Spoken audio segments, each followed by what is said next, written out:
and welcome to the 41st Art and Wine Festival here in Mountain View. I'm Jenna Brooks alongside Timothy Millar. What an amazing day. The sun's out, it's boiling hot. Timothy, what a great day. Yeah, Jenna, we couldn't ask for better weather today. We have a great turnout, lots of people here, lots of smiling faces. I hear all different kinds of music as I've strolled down the street. There's lots of booths, traditional booths with all kinds of food, shoes, makeup, all kinds of things, Don't forget cosmetics, the wine. everything. And wine, I guess it's really critical to this, and wine, and I've seen some beer. And there's all kinds of different fun things for kids to do as well. Absolutely, it's a whole family event. All ages will guarantee to enjoy themselves. I saw that there's a kiddies corner with lots of kids, fun and games. There's amazing shopping. I've already spotted a dress that I actually wouldn't mind purchasing after I'm finished here. Yeah. Well, what I've noticed too, Jenna, is, and actually I'm looking at it now, if you have children, there's something I've never seen at an Art and Wine Festival before, and they have this bungee jumping thing in the parking lot at Wells Fargo. And as we're sitting here right now, I can see kids jumping up and down. There's all kinds of face painting and different stuff like that. So there's plenty of stuff to keep kids happy with it while you're taking a walk around on this warm day. And there's loads of entertainment as well. As Timothy just mentioned, there's music of all kinds, there's live performances, there's so many people around. People are out trying to enjoy their Sunday and what's left of summer, and boy, haven't they turned the weather on for us? Yeah, it doesn't feel like your typical fall day. It is a warm day. If you're coming out here today, you would obviously want to wear a hat or something like that to keep your sun off your face. And with the music, like you said, I've seen all kinds of stuff, from people playing music from the Andes to rock and roll to people playing mandolins. I've seen a mariachi player out here, so it's not boring. There's definitely lots of stuff to do here. And admission is free, so come down, enjoy the afternoon in the sun, have a little shop. There's some amazing jewelry, of course. There's absolutely gorgeous artworks, beautiful craftsmanship. You can also come down and talk to a lot of the artists, find out how they come up with these inspirations, and maybe, purchase something for the home, piece of jewelry. Come down. It's a great day down here. Yeah, I've seen some really interesting art where I've seen some people take some almost like graffiti type of art I've seen in a couple of the booths, and they've used some really, really bold colors, some unique stuff, some Latino motifs in some of the stuff, and I really enjoyed seeing that when I was walking around. It's very, very unique. Actually, one of the cool things that I saw while I was walking up here, there's a sushi maker. And it's very, very simple. The lady was lovely. She showed me how to use it. You can entertain and create some amazing sushi. You can do the small rolls or the larger rolls. I mean, honestly, you should come down. Come and see us as well. We're on the corner of Castro Street and Church Street. We're here doing some live interviews. We're interviewing some great talent, some KMVT producers. We're also interviewing some athletes, some coaches. We've got some great talent down here today that we'll hear from. Again, we're on the corner of Castro Street and Church Street. Come down as well. We're having a speak out. So all day today, I believe until 5 p.m. You can come down and you can have your fame yourself. You can sit in front of a camera for 1 to 2 minutes and talk about any topic, and KMVT will certainly air it. Yeah, KMVT is a local station that's involved with the community, and they're happy to be here. Okay? Yeah, absolutely. We're here. Please come down and say hello, and we'd love to have a chat. Okay, so now we're going to take off, and we're going to go to a roving reporter on the street. Hello, we're here at the Mountain View Wine and Arts Festival 2012, and I'm standing with Brian. He makes these gorgeous, unique, very unique birdhouses. Hi, Brian. Tell us about your artwork. Well, I've been making birdhouses for about 4 years. The first birdhouse I made was for my mom, and she was kind of a grumpy lady, and she really liked that birdhouse. So I woke up in the middle of the night after a dream and thought, if I could make my mom smile, I bet I could make other women smile with these fun little birdhouses. And so 4 years later, it seems like it's working out pretty good. And I used to teach special ed preschool, so my interest was cheering up little kids. So it's pretty much the same thing, only the population's changed. I love your artwork. It's just so unique. And so where do you do your work? I live up in Ben Lomond. I'm on 48 acres, and I make them in a 130-year-old barn that I'm the second owner of, and I'm very, very happy. Are a lot of the materials that you use local? I go to 4 flea markets a week, and I'm always looking for unique items to create my special birdhouses, and I try to match personalities with birdhouses. So it's a fun thing. I'm enjoying it. Okay. Thank you so much for talking with me, Brian. Hello everyone, my name is Christiana State and I'm here in downtown Mountain View on Casper Street at the Arts and Wine Festival. I have with me here Mark Ludi, who's a fabulous artist. It's just unbelievable artistry that I'm seeing here, and I want to ask you what your inspiration is. Well, I guess this picture right here behind you was actually inspired by my grandpa. My grandpa would say to me, he'd say, "Mark, everyone's got a story. You just got to find out what it is." And this is actually from a wordless picture book called The Flower Man. And it's about a man who comes to this town in the dead of night and he buys this old shack that sits on the corner of this depressed city street, long forgotten, long abandoned. It's for sale. What does he do? He buys it, he fixes it up, and everything he touches turns to color. Plants a garden, gives away a single little flower to a little girl.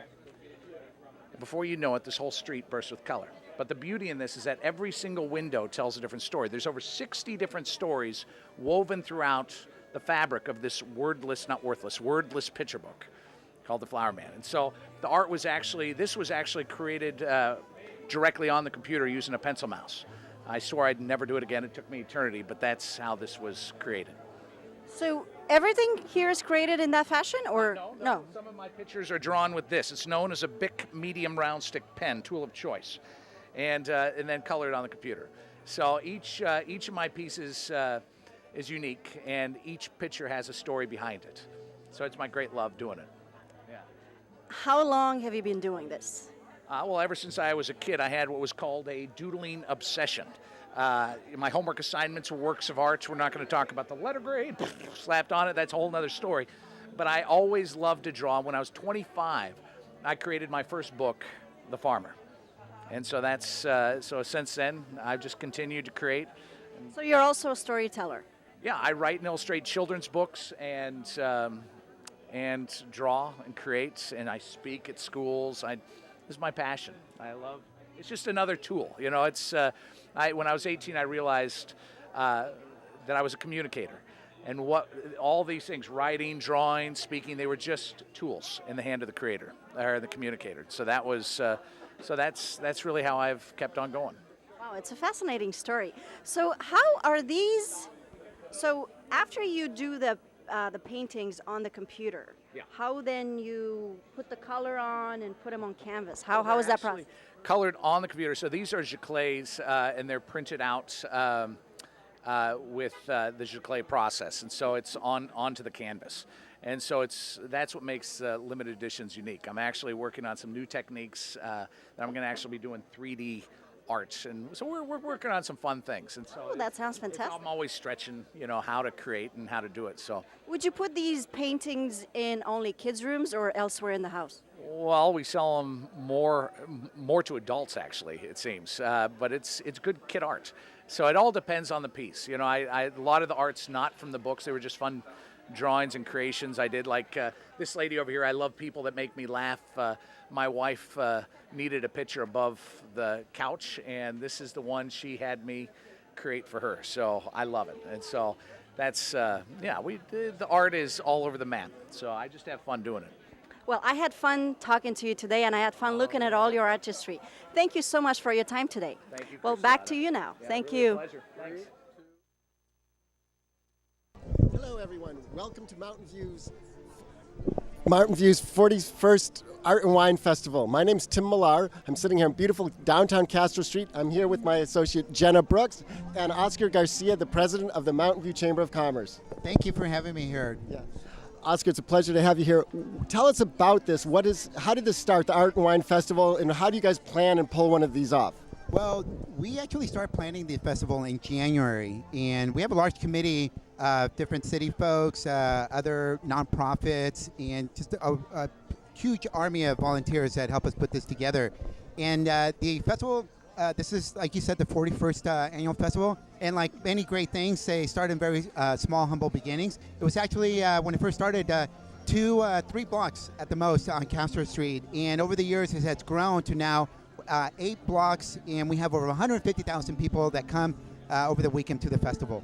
How many people are involved in planning such a great festival? Well, I'll tell you, there's a lot of people planning, but really from a volunteer standpoint, we actually use over 500 volunteers to help us pull this festival together. Where do you find these volunteers? A lot of the volunteers come from the community, whether it's individuals, residents, or nonprofits, or even the business community as well, employees that like to support Mountain View.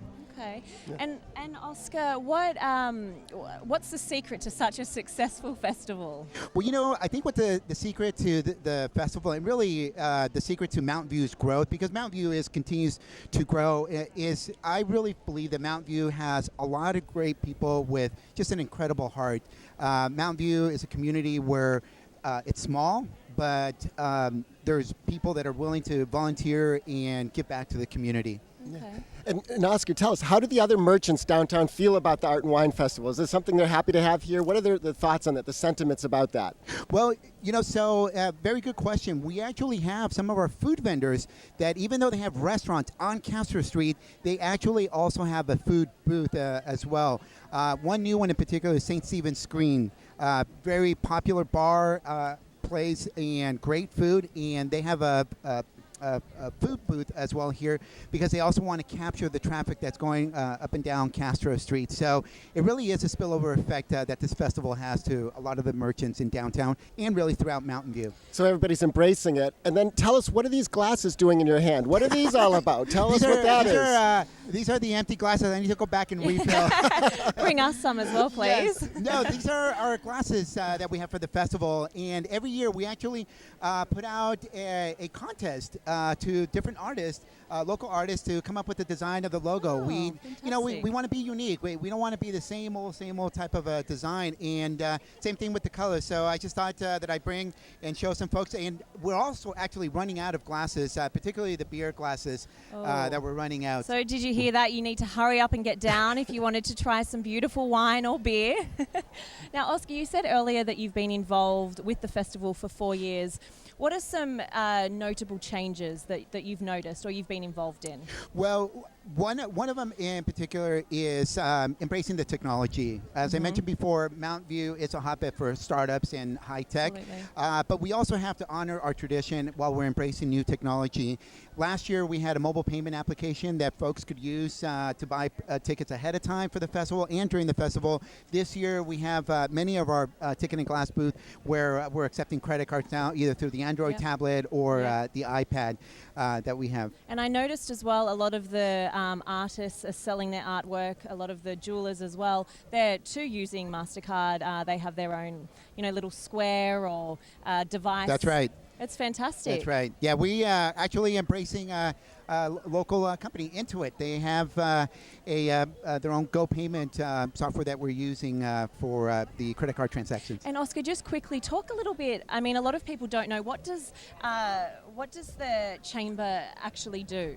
So great question, because I didn't know that when I started working here, and somehow I got hired anyways. What the Chamber of Commerce does is, one is we help promote local businesses as well, and we also help support the local community. We have over 30 nonprofits that are chamber members, and we also serve as advocacy for the business community as well. Oh, fantastic. Okay. Well, Oscar, we want to thank you for joining us today and for organizing and managing this great event. And now we're going to take a look and see what else is going out on the street. Thank you. So thank you once again, Thanks, Oscar. No, thank you. Okay. Hi, I see you're beautiful. They're all solar energy artwork that you design, right? That's correct. Down in Santa Cruz, I make them, and then I go around and trying to find good homes for them. Tell me your name. David Lyons. Okay.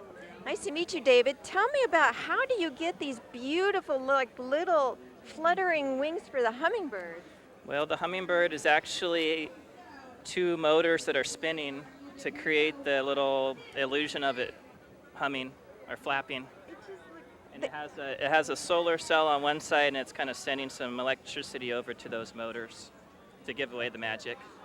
the way they're flapping so fast right now, it's just like how hummingbirds really do flap that fast. They're very active and animated, and they make good friends with real hummingbirds too. Real ones will kind of come up and check them out really quick and zoom away. They don't really interact all that much, but they're kind of friendly with each other at least.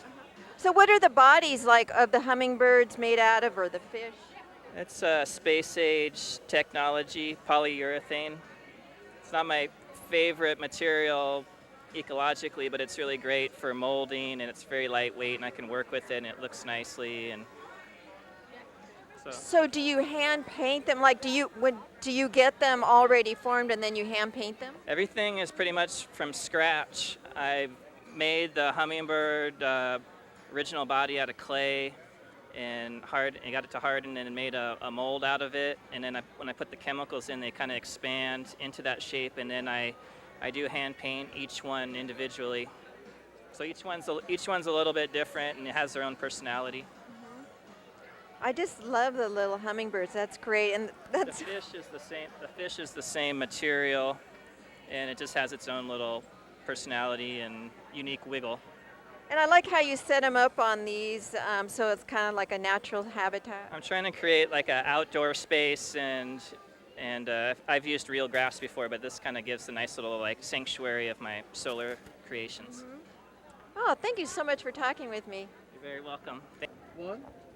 Hello everyone, I'm Christiana State, and I'm here on Casper Street in downtown Mountain View for the Arts and Wine Festival.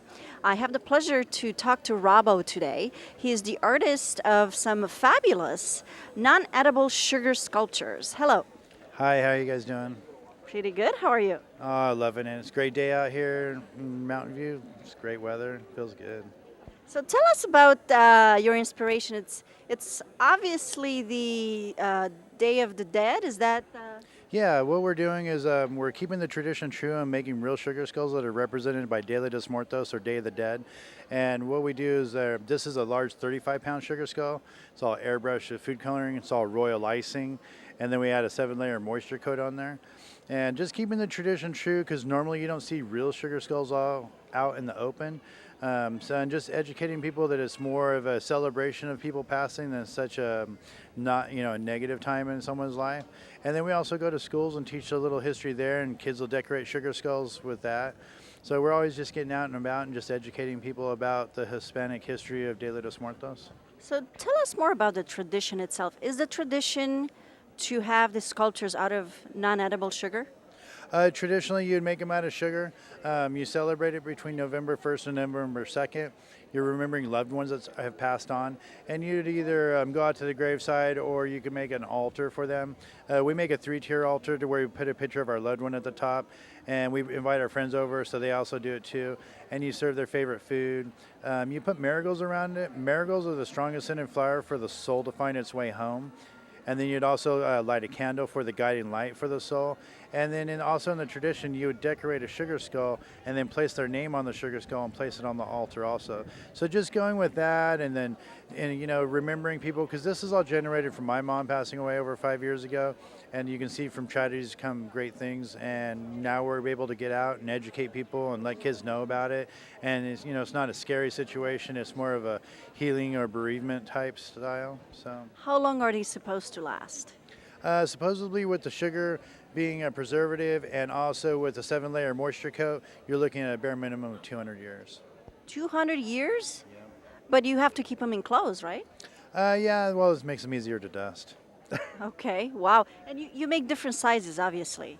Oh, yeah, we make different styles and stuff, so you can check them out. We'll be here at Mountain View all weekend, or we'll be displaying them also at the San Francisco Symphony on November 3rd. Or also you can see the very first large one at the Oakland Museum from October till December for an installation we'll be doing on the Braceros.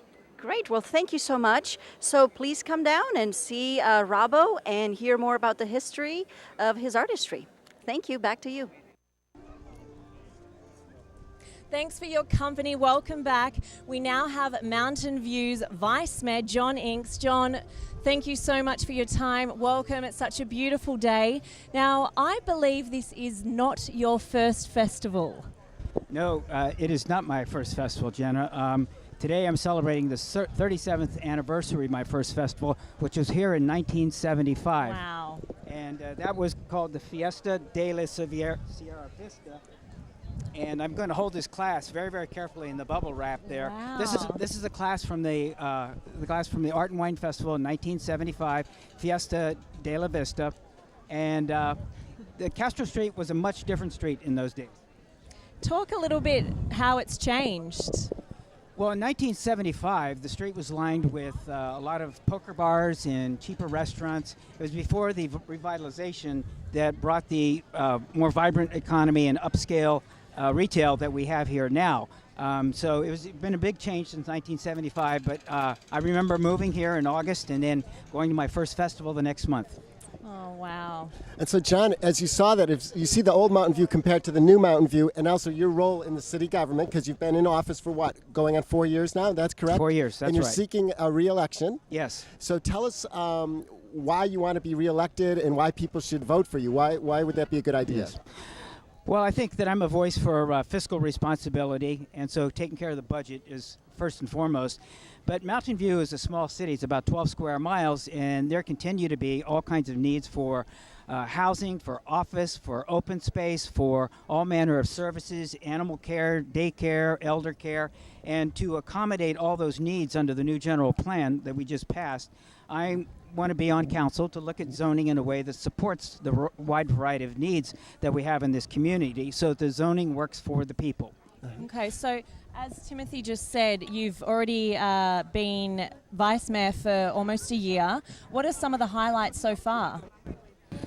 Well, the highlights, I would say for me, are not really council agenda items. You know, in other words, there's a lot that goes on behind the scenes to prepare for a council meeting and serve the community besides just going to the meetings. I pride myself in doing a lot of constituent support that I do in addition to serving on council, and that is helping residents with all manner of issues associated with land use and zoning and signage and some of the environmental requirements as we enter into a regulatory area that's more and more demanding, more and more expensive to help residents to get through those regulatory hurdles.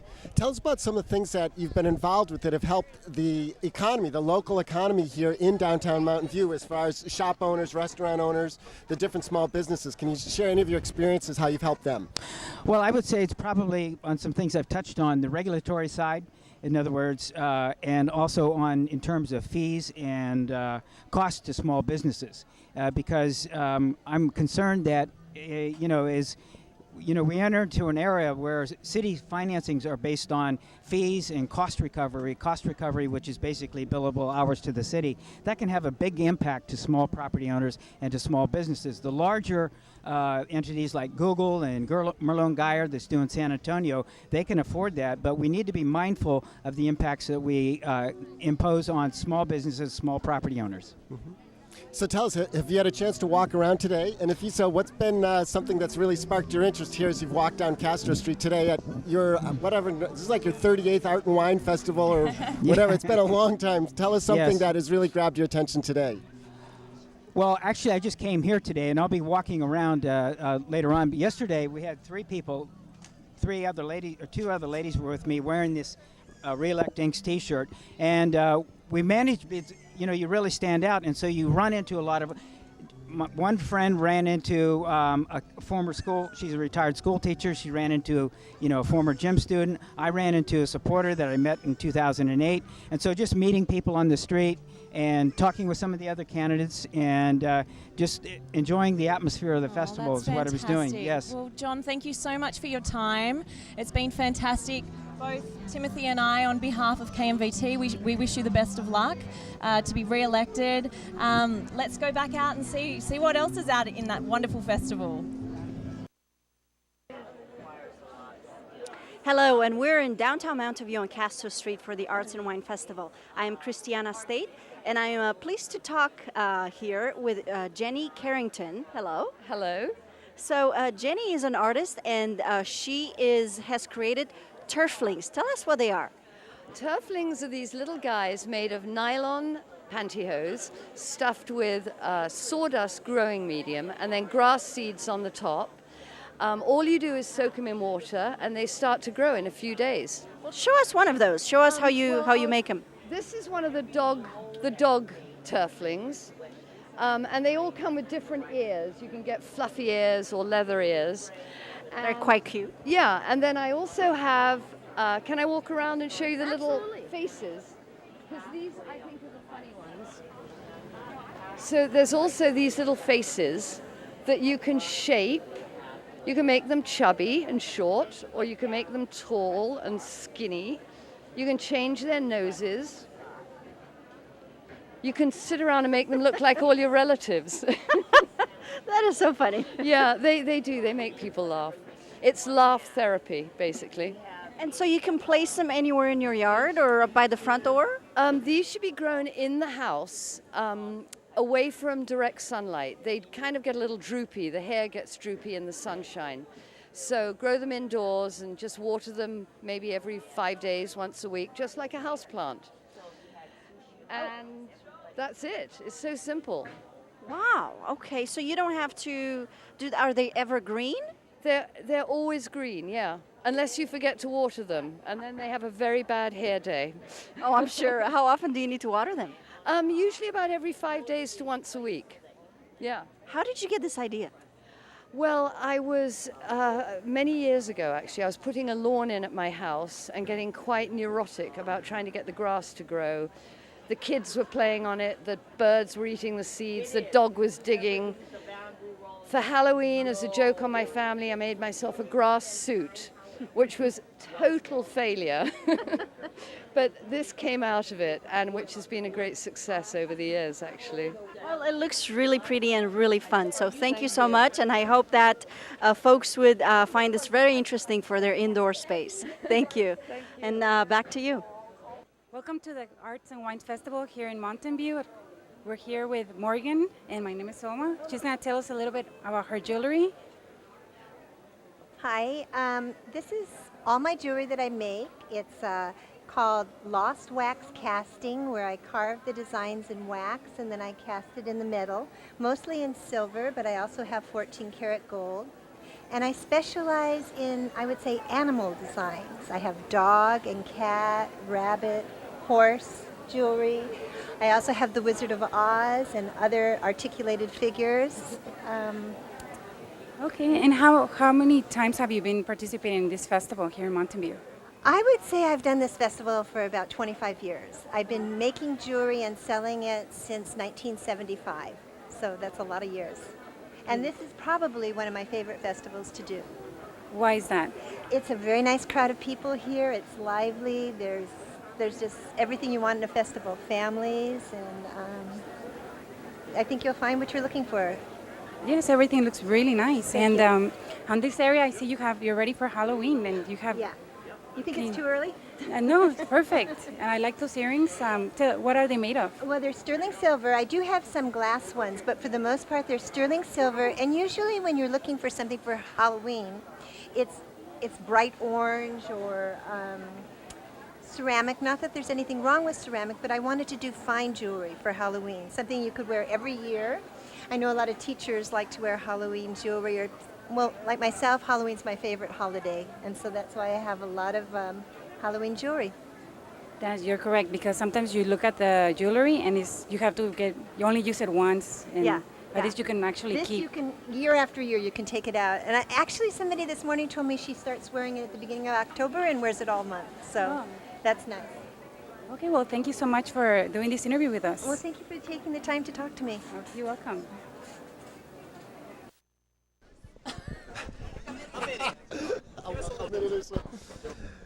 Hello and welcome to the Mountain View 41st Art and Wine Festival. My name's Tim Millar. I'm here with Jenna Brooks.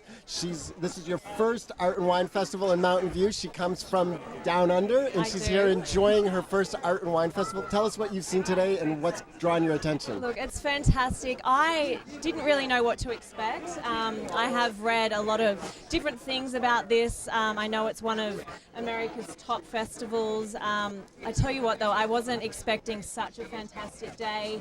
I got here early this morning and I was able to have a wander around And some of the artworks, they're just amazing. They're so beautiful. The jewelry, I've already bought myself a pair of earrings. I did spot a dress also that I'm planning on purchasing at the end of the day. But it's fantastic. There's people everywhere. It couldn't be a more beautiful day. I'm thoroughly excited, impressed. It's fantastic. Yeah, and so I think we have over 600 local vendors and merchants here at today's event. They're expecting a total of about 150,000 people between yesterday and today at the event. Lots of smiling faces. When I just arrived about an hour ago, it was still easy to get parking, so I was actually pleasantly surprised that the parking seemed to work really, really well, and everybody's in a good mood, and there's lots of good wine, good beer, lots of food and entertainment. I have noticed, though, the crowds are very slowly getting bigger and bigger. You can see just from behind us that there is people everywhere having a great time, having a glass of wine or a glass of beer. There is also non-alcoholic beverages as well, so if you're not a big drinker, come down and have a Coca-Cola or water. The food itself is certainly worth just making the trip down. There's so many amazing vendors of food, and it's great, so I definitely come down. Okay, and so now we're going to go to our roving reporter, and we're going to have some interviews with some local people here.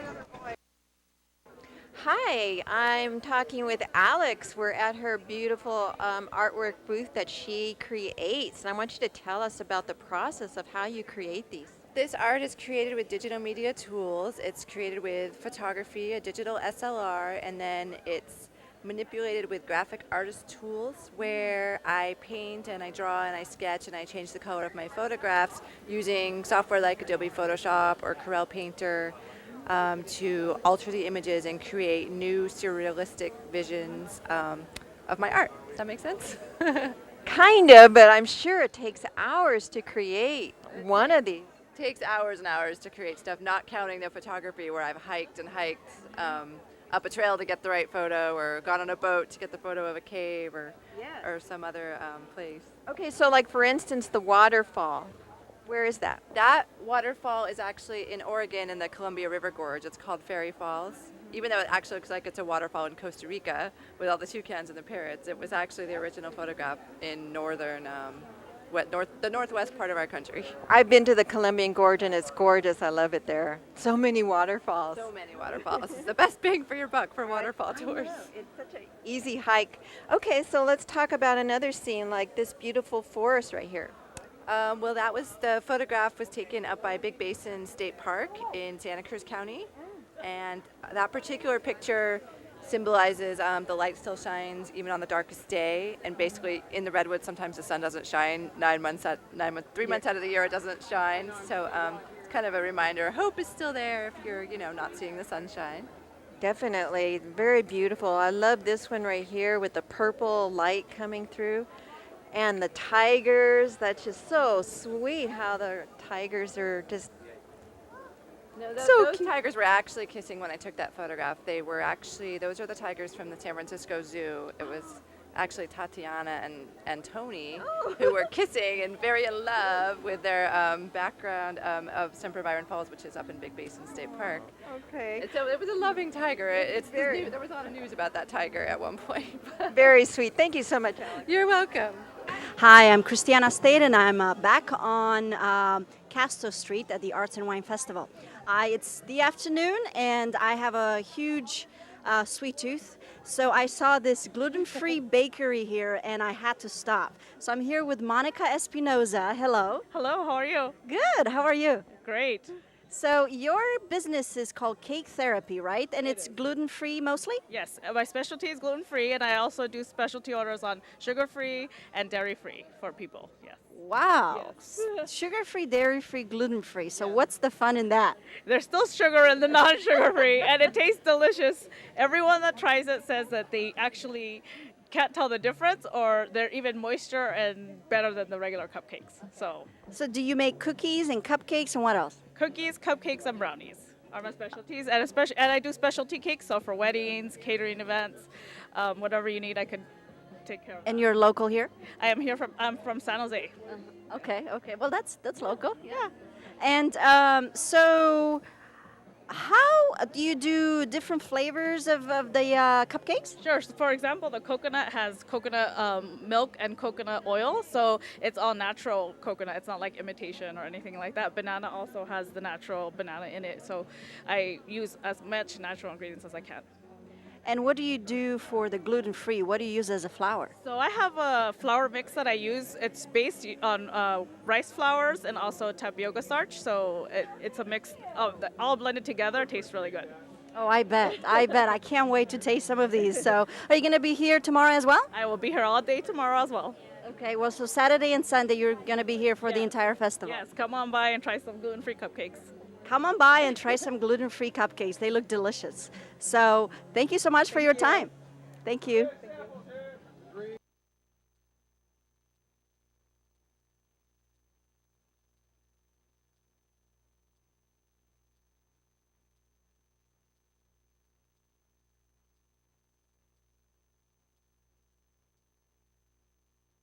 Westman School District. In the fall, in November, there will be an election to elect 3 new members of the school board, and I'm one of 5 candidates in that election. And what do you think you'd bring to the board? Well, let me first just take a second and explain a little bit about the district. So the Mountain View Westman School District is a K through 8 district that covers Mountain View and a small portion of Los Altos. We have 7 elementary schools and 2 middle schools, Wow. about 5,000 students. Okay, so it's roughly fairly big. Well, it's a normal-sized district for a community like this. I wanted to explain that because we also have a separate high school district. Okay. So I'm running as a candidate for the Mountain View Westman K through 8 district. Okay, so the younger kids. And tell me now, what do you think you would bring to the board? Well, I've been involved with the district for about 9 years. My older daughter's a 10th grader, and I've been very active in the district since she started kindergarten. The thing that I'm most well known for is in the last couple of years, I organized a group of parent volunteers who raised about $13.5 million for the schools, Wow. which is an enormous amount of money. Fantastic. Yeah. So I think I've dedicated sort of my commitment and demonstrated my ability to have a positive impact on the schools, and I'd like to continue that by being a member of the board. Okay, and what are some changes that you would be hoping to make? Well, the first thing is this effort I mentioned a minute ago was a 3-year agreement with the city whereby they're sharing property taxes with the school district that previously weren't shared. That agreement ends at the end of this year, so the first order of business is to extend that agreement and make it permanent, hopefully, so our schools will have more funding from property taxes on a permanent basis. Okay. So that would be my number 1 priority. The second thing I would like to do is our community passed a $200 million school facilities bond in June, which is an enormous amount of money. And we're going to spend that money over the next 8 years to improve facilities at our campuses. And I have a background, I'm a civil engineer, and I have a background in development and construction, so I'd like to be part of that process and make sure that that $200 million, and let me say it one more time, $200 million for a district with 5,000 kids, so that's $40,000 per student. It's an enormous amount of money. So I want to make sure we use that money effectively and build, renovate and modernize our schools for the next 50 years. Well, it sounds like you're the man for the job. Thank you. I can count on your vote. Absolutely. Jim, let's talk a little bit about the festival. What's been one of the highlights for you today? Well, we were here both yesterday and today, and I see that your family's here. Let's bring them in. Come in and say hello. Girls. This is my wife Teresa, and my daughters Olivia and Isabella. And guys, are you having a great time at the festival? Yes, we are. Yeah. What's been one of the highlights? Did Mom get some stuff for you girls yesterday? Yes. Tell. Yeah, they were Christmas presents though, so they haven't seen them. And surprises? Hopefully, yes. And did Mom get a couple of things, a new dress for herself? Yes, Mom got a few things for herself. Oh, well, it looks like you guys are having a fantastic day. Let's now go back to Tim on Castro.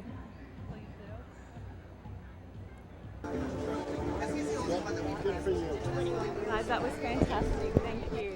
Hello, everybody. Welcome to Mountain View's 41st Annual Art and Wine Festival. I'm here. My name's Tim Millard. I am here with Suzanne Barnett, a local artist and producer of TV shows here in Mountain View. Suzanne, tell me about, you had a chance to walk around today and see some of the I vendors did, here? and I bought a lot of things because things are so fabulous here. What are some of the things you bought? I bought a real jellyfish. A jellyfish? Yeah, a jellyfish. And it's encased in glass. Okay. Yeah. Wow. So Yeah, I've so never heard of that. I'm in crazy Art and about Wine Festival. jellyfish. Yeah. Okay. And something that's amazing that I just learned about you, you've done over 1,200 TV shows in your life. So that's a wonderful thing. Share with us a little bit about your thoughts about local TV and your TV shows, just your experiences with TV. Well, many years ago, I was an actress on the Donna Reed show. And so I've been a ham. And when I found out about public TV, I thought that I would apply for that. And it's much better than anything I've ever done. And so tell me, you said you had some origins in 1989 after we had our earthquake here. I in did, October. So tell us about that. Okay, so what happened is I had a lot of broken objects, and I turned them into pieces of art. So I paint shoes, I paint clothes, design clothes, and I had a couple of shows showing how I paint shoes and how I turn broken things into objects of art. And I didn't know anything else, so I decided I'm such a ham and I love TV. So I started interviewing different kinds of artists. And that's how it all started. So now the people that are the most interesting are the people that are the strangest. But I wouldn't tell them that they're strange, but they are. And those are the kind of people I like to interview. Okay. Yeah. And if anybody wanted to do a TV show of their own or learn about that, tell us what your thoughts are about KMVT here in Mountain View and your experience. And if somebody wanted to get started or involved with that, what would be some good steps to take? And what are your thoughts on Well, I think that public television is so wonderful because if you have a passionate desire to talk about something or to demonstrate, that it's absolutely such a gift that we have public community TV. And to take the class is wonderful. It's just such an opportunity that we really need to use. So if somebody is a novice to television, has never worked in a television studio or sat where you and I are sitting on this side of the camera right now, what should they be afraid of that, or should they jump in, or what are your thoughts on that? Well, there are people like myself that I'm such a ham and I'm not very technical.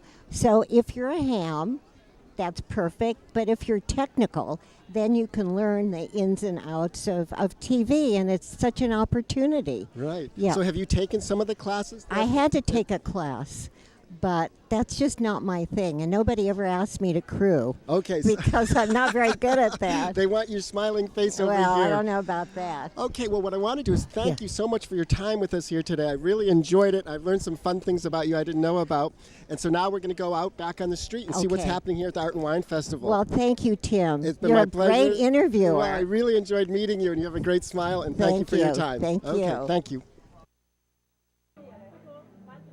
Hello, I'm back in downtown Mountain View on Casper Street at the Arts and Wine Festival. I am Christiana State, and I'm talking to Richard today, who's an artist who is designing eco-fashions using recycled candy wrappers. So this is fantastic. It's unbelievable. Tell us more about your products. Certainly. We've been around for 5 years, and we're based in San Francisco. What we do is I design, we make our bags, and we also get help with the folding of our bags, but we take all this excess paper, the overages, misprints. When ingredients change, prices change, all this extra paper goes to landfills. So we work directly with candy companies, food companies, printing companies, and capture all that paper before it goes to landfills. It normally takes 25 to 30 years for all this paper to disintegrate. So we're doing our share to help the environment. Oh, that's great. So you make purses and wallets and what else? Yes, purses, wallets, candy baskets. We make, as you mentioned, wallets, placemats. So typically a lot in the female accessory category. Earrings also. You know, I saw that you have an M&M wallet over there too. Yes. And that's also, I think my son will love that. Oh, For kids, he loves M&M, so that would be something that he would definitely enjoy. Yeah, along those lines, just to give you a little bit of insight. So there's the M&Ms, which give you obvious where they're from. We also, these are like barcodes. When they scan the merchandise at the store. Which one is the barcode? This one here. It's all barcodes. Oh, okay. So the UPC codes, so that's a very unique design that people are really enamored over. We work with San Francisco Magazine Company. They give us their outdated issues, so we upcycle those. So these are all magazines. So we're able to work with magazines as well. So you interweave the paper and then... Yes, so what we do is... what we do is we take these big sheets of paper and we cut them into different size strips. So this is an example. And then we also take another recycled paper and put it behind it. So when it's folded over 4 times over, you get that thickness. And we make links out of the purses. So we tuck each little piece inside each other, and then we weave it with a nylon thread. So that's what keeps it all tightly together. It's tightly woven and water resistant also. Oh, it's water resistant. Yes, the type of texture of the paper basically protects it from water. Oh, wow, that's fantastic. I'm definitely going to get that M&M wallet for my son. It just looks so pretty. Oh, that's great. Well, thank that's a unique gift. It is. So thank you so much for your time. Thank you, and back to you. Hi, we're still here at the Wine and Art Festival in Mountain View, and I am now here with Stephen from Stephen. Butterfly Gallery. Okay, Stephen, tell us a little more about what you do here, how you come up with this idea. It's wonderful. Sure. Well, what I do is I purchase real exotic butterflies from commercial breeding farms all over the world. South America, Philippines, Indonesia. On the farms, the butterflies mate, lay their eggs, and they die a natural death about 3 weeks. Then I'm able to buy them. Mostly museums buy them, but collectors and myself that use it for artwork can also purchase them. So when I get them, I spread them in these flight-like shapes that you're looking at right now, and I encase them in these airtight acrylic panels.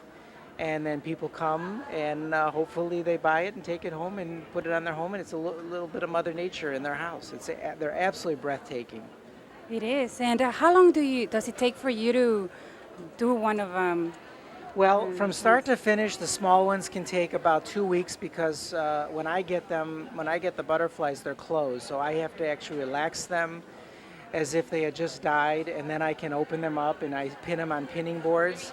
That takes a lot of time. That's usually about a week, and then making the designs and mounting them about another week. The larger panels, like you see right here, they can take 6 to 8 weeks to make from beginning to end. And this one is called Butterfly Wave. I just made that. That's a brand new design of mine. I love it. I think that's my favorite one. Oh, thank you. And where can we see more information on your please come to the Mountain View Art and Wine Festival, but if you can't make it, you can see my work at butterflygallery.com. Okay, well, thank you so much for giving us this information. Oh, my pleasure. Thank you. Thank you. Shelly. Hello, welcome back. I have Shelly Wolf with me. She's the EP of KMVT. Shelly, welcome. What a fantastic day. Thank you, Jenna. It is a fantastic day. It's been a blast out here the last 2 days, just enjoying all the sights and sounds of everything going on. So you've had a chance to walk around and take a look? I have. I've spent way too much money. What have been some of the highlights? Just lots of great artists and different, very creative works out there. So lots of good food. So waiting to try the wine tonight. So. Me too. Now let's talk about KMVT. Mm-hmm. How important is KMVT to the community? Well, KMVT is a very important community asset, and part of that reason is that we are the local television station, which means anybody in the community can come in and produce programming and focus on what's important to them. But we are also the only ones that bring you live coverage of local elections. So there is nobody bringing live coverage of local elections. So we're really excited this year. We've got a lot of going on. We got a lot of candidates that are going to be coming in. We're going to be doing candidate forums, and this is really the only place around the world that you can get local coverage of elections. And so when does that start? We will be starting that in October. So October 1st, 8th, and 10th, we will be having live candidate forums. You'll begin to see candidate statements showing up as well as school board candidate statements, and then we will be doing live coverage the night of the elections downtown. Fantastic. Yeah. Now let's talk a little bit about people that might be out there wanting to get involved with KMVT. How would somebody go about getting involved? Sure. So basically just call us up or go on our website. The best way to do it is really take our studio production class. We have a 4-week studio production class. We teach you all the ins and outs of studio production, and then you can really decide what interests you most. So we try to give you a full realm of everything. That way you can really decide where you are the strongest at, and then from there we put you in position, and we've got about 130 volunteers, and we've got 30 individual producers who produce programming, so they can come in and work on those shows and get experience and build families. It's a lot of fun to work with these teams of people. It's fantastic. I know I've only been involved with KMVT for the last 18 months, and it's such a fantastic company. I love it. Talk a little bit about some of the upcoming workshops. Sure. We're really excited to announce that we are doing a collaboration with Palo Alto Media Center. So we have an edit workshop coming up. They offer Final Cut Pro. We offer Adobe Premiere, so we'll be doing that. We just added digital photography classes. We're in the middle of actually going through a capital campaign right now so that we can upgrade our equipment. We'll be doing some digital classes on all of our new equipment. So that will be rolling out in December. So we still need those donations, so keep them coming. Absolutely. But yeah, we're very excited about our new classes. So. Great. So the website is kmvt15.org. Correct. Take a look, and I mean, as I said, it's a fantastic company, network, community TV station to get involved in. But Shelly, thank you so much for your time. And up next, we've got Tim at the truck. Hello, welcome to Mountain View's 41st Annual Art and Wine Festival. My name's Tim Millar. I'm here with the mayor of Mountain View, Mike Casper. That's it. And he's actually a volunteer besides helping run the city government of Mountain View. Mike is, besides the mayor, he's helping us today at the Art and Wine Festival. Tell us what your first thoughts are, your experience today, Mike, if you can, about the Art and Wine Festival. Well, I was out of town yesterday, but I woke up this morning, read the patch, and they said they'd already run out of beer and wine glasses. So I said, wow, this is a fantastic festival. Don't worry, they have not run out of wine glasses, but it's been a lot of energy this weekend. This morning was great, a little quiet, 10 o'clock on a Sunday morning, a little quiet, but it's really hopping now. Great sales, a lot of people, fantastic festival. A lot of smiling faces. I've seen that as I've walked around it myself here. Absolutely. In fact, I ran into one of the founders 41 years ago, Henry G. I saw him, his family's out here working today as well. That's amazing. Yeah, a lot of people are happy. So besides the Art and Wine Festival, we have a lot of stuff going on in Mountain View. It's one of my favorite towns in the Bay Area. And something that's new that I just learned about that I'm hoping you can share with us is what's a pod car, and what's that all about? What's this pod car thing? Well, there's a company over at NASA called Skytran, and if you want to look at those, you check out their website, skytran.us. Okay. But they're developing a new kind of personal rapid transit system that hangs on rails that are suspended from light poles. It's new, it's innovative. The problem is they haven't built a scale model yet. Okay. But this could be, in my mind, the transcontinental railroad in terms of changing how we get around. And we've got the perfect storm in Mountain View with NASA, the Google campus, our transit center here in downtown Mountain View to create a great test vehicle for this system. Okay. And I think it's game changing. And we got a lot of publicity about it during our general plan update. People are excited about it. We just need to get them a little more funding so they can build their test track. Okay, and that would be in Mountain View, and would that be on the other side of 101? I mean, we're on the west side. Where would that be, this test? Where would that be happening? Well, they need to build a small test track on the NASA campus, sort of where Space Camp used to be. Okay. But then the first real working thing would go from NASA over to the Google campus and circulate around in there, and then come up to our transit center. So eventually you would be able to ride the train into downtown Mountain View and then use this pod car and go and commute that way. Absolutely. And in my vision, you wouldn't need bus rapid transit on El Camino. You could just do the pod cars down El Camino. Wow. These things, when it's up and running, they can go up to 100 miles an hour. They pull off at stations. It's all automated. It's very cool. And where was George Jetson is what people compare this to. So it's like George Jetson. It is like George so you're Jetson. championing a George Jetson era type of idea. I am. Okay, and That's how has great. the business community been receptive to that, or the general population in Mountain View? Well, the people that hear about it, especially folks with the sustainability groups, they think it's really cutting edge. I mean, it really is a game changer. And, you know, I think Google is interested. Larry Page has actually spoken about PRT type systems at addresses he's given at the University of Michigan. So it's really exciting. I think it could really happen. Wow. So it would be neat. It would really, if Mountain View wasn't already on the map, like as Google Central, this would really do it. Yeah, that's great. Tell us some other things that are happening in Mountain View, you know, that are changing the face of Mountain View. I've been here since 1977, and boy, has Mountain View changed in the time I've been here. But tell us some of the changes you've seen, or other ones that will be coming up in the near future, hopefully. I got here in 77 too, and El Camino was a 4-lane potholed dirt road between Sunnyvale and Palo Alto. So, I mean, now it's just a happening place to be. We have more startups on Castro Street than we can shake a stick at. I mean, it is really amazing what's happening here. People are growing so much they can't even grow in Mountain View because there's not enough space for them to grow. LinkedIn has now had to move over and grow into Sunnyvale. Kind of hate to see that happen. But there is really exciting stuff. I mean, Khan Academy, the educational website, based here on Castro Street. Who knew that? I mean, it's world famous.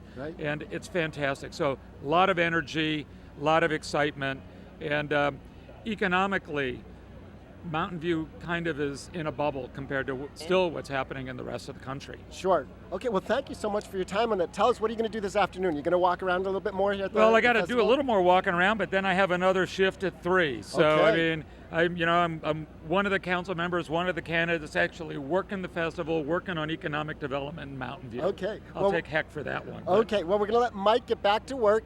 Mike, thank you so much. Thank And you we're very just gonna much, take a Tim. break from here. Thank you so much. It was a pleasure You chatting bet. with You guys do a great job here at KMVT. Thank you so much. All right. Okay, thank you.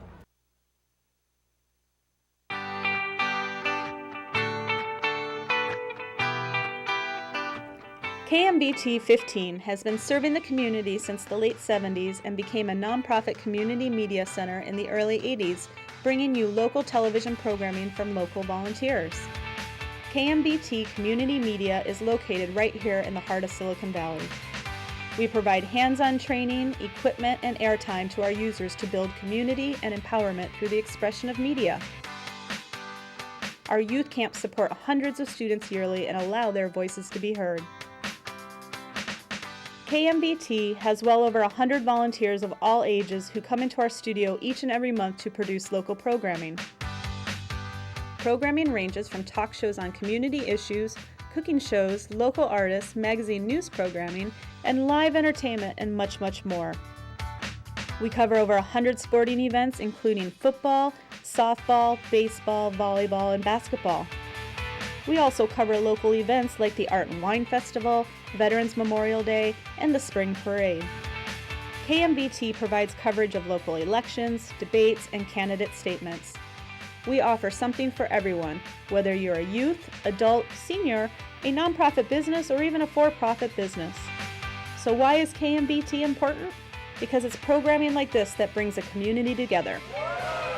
We also provide full hands-on training for all ages in studio production and field work, graphics, editing, and an understanding of media in a world surrounded by noise. So we ask the next time you turn on your television or you want to support an important cause, think KMVT 15, your local community television station, bringing the community together through all forms of media. Support community media and television today.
sign up today.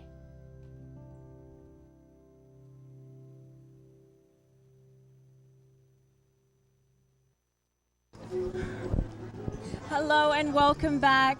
I have Coach Mac with me now. He is the volleyball coach of Mountain View High School. I also have some of his senior players with me. Coach, let's start with you. What's the season been like so far? It's been great. We've gotten off to a pretty good start. We were at a tournament last weekend and we finished 3-2, so probably right where we thought we'd be right now. Okay, so what are your expectations for the season? Would you like my expectations or the I'd like all of yours. Okay. But let's start with you, Coach. Great. Well, I think we have a pretty young team, so I think it matters how we're playing at the end of the season. So I'd like some good chemistry, some good working together, working hard for the first part of the season. So Okay. I think hopefully by the end of the season we'll be playing where I think we'll be playing. So Fantastic. And girls? So one of our team goals is to make it to CCS, so that's the playoffs. And then I think that we all want to have a really fun season too, well, especially for us because it's our senior year. Yep. I mean, just as long as we work hard and we're having fun, I mean, that's all we can really hope for, and just hoping for a good season. And now, while I've got you girls, so we have Becky and Haley. Becky, let's start with you. You're a senior player. As Coach said, it's quite a young team. What are some of the leadership skills that you're trying to bring to the team? I think it's just being encouraging and supportive to the younger players, especially when they get frustrated or just start getting down on themselves when they're playing, and just helping them out with the rotations and where to go. Yep. And Haley? Yeah, same with me and what Becky said. Also, we're just trying to stay really positive too, because we think that will help with the fun side of the season. Fantastic. And now I believe, who did we have? Stanford-bound Brittany Howard. How do you find that the team's gelling since she left? I think we're actually gelling way better than we did last year because, I mean, there's not as many seniors as there were before. In the past 3 years, we've had 5 seniors all graduate all at once. And it's just easier for us all just to have less of us, and we just are all really just friends, and there's no real oh, let's have the seniors go over here and do something. It's we're all together and all just bonding really well. And Coach, what are your thoughts about that? Yeah, I think these two have done an outstanding job of leading the team, a young team. I think gelling was a pretty big thing for all of us when we, started the season. As soon as we can get all on the same page, I think then the fun will start. Then, some of the success that we're going to be having will follow, hopefully. So. Absolutely. And have you guys had a chance to look around this great festival yet? Yeah, I've been coming here since I was 5 years old probably, and I love coming out here and seeing all the different vendors. Yeah, it's a fantastic. This is actually my first festival, and I think it's fantastic as well, and it's such a beautiful day. Absolutely. Let's quickly though go back to the game. I believe you have quite a big game coming up. Mm-hmm.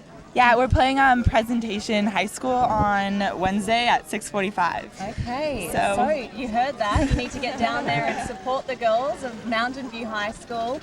What are you expecting, Coach, from the team? I think we saw Presentation play at this tournament last weekend, and I think if we play up to our abilities, I think we're going to have one heck of a match. Yeah. So I think, I think we can. How have you been preparing? I think, basics, skills, and we get to the point where we get to play, and I think that's what we look forward to, just playing. So. And Coach, I believe you've been quite busy this year. It's your first full year of coaching the boys and the girls volleyball team. How have you handled that? It's been quite the experience. I think we had a pretty successful boys season, and now with the girls, I think the main thing is the parents have been extremely supportive. They've made me feel extremely welcome. The administration's great. So yeah, I'm real excited about this upcoming season and continuing coaching here. And let me ask, it's probably going to be a tough question. Who's the favorite team? This is my favorite team. Smart man, smart coach. Well, guys, thank you so much. I wish you the best of luck, not just for this week, but for the entire season. I hope you achieve all your goals. Thank you very much. Yeah, I hope you play really well. Appreciate that. Thank you so much. And next up, we have Tim at the truck. Hello, my name is Tim Millar. I'm at the Mountain View 41st Art and Wine Festival, and I've got some football players here with me and a football coach. I'm here with Nick Navarro. I'm here with Michael. He's the quarterback. Michael, what's your last name? Lauk. Okay, and then we've got Dominic, and I think he said he was a safety, if I remember right. So just tell us what your last name is, please, or your name. Andrew Ghetto. Okay, and so Nick, tell us about your experience. You're at St. Francis High School, local high school. Nick grew up in Mountain View. He's coaching you. Just give us an overview about St. Francis and the football program, if you don't mind. I mean, it's got a long storied tradition of great football, great kids. It's a great community. They support us tremendously. Our kids are great athletes. They work really hard to be competitive in all that they do. It's just a really enjoyable place to work and be around. And so how long have you been there? This is my 5th year there, 3rd year as the head coach of the varsity football program. Okay, and let's ask some of the players. I'm sure some people would love to know what the guys are up to. Mike, tell us, what position do you play, and what do you love about football, and why do you play football? Well, I play quarterback, and some of the things I love about playing at St. Francis is the time we spend over the summer and all the bonding experiences, friendships we make over the 4 years in the program. And seeing all of the alumni after they play come back and support us on the sideline, and it just brings so much hope, and we play our hardest for our alumni and our teammates. And yeah, so you love being the leader out there, though, as a quarterback. Okay, and then Dominic, we've got you as your safety, right? So for those people who don't know what position, where's the safety play? Most people know where the quarterback is, but if somebody doesn't know football, where's the safety? I'm 10 yards behind the offensive line. I'm the deepest guy on defense. So it's a defensive player, and you're the one chasing down the receivers from the other team and intercepting the ball. That's your job, right? Yeah. Okay, and what do you like about St. Francis? St. Francis, great community. Everyone has everyone backs up the football program and really wants us to do well and succeed. So we try our best to do well every week and give the fans a win. Yeah, so that sounds great. And then have any of you guys had a chance to walk around at the Art and Wine Festival today? You guys had a chance to walk around at all or take a look there?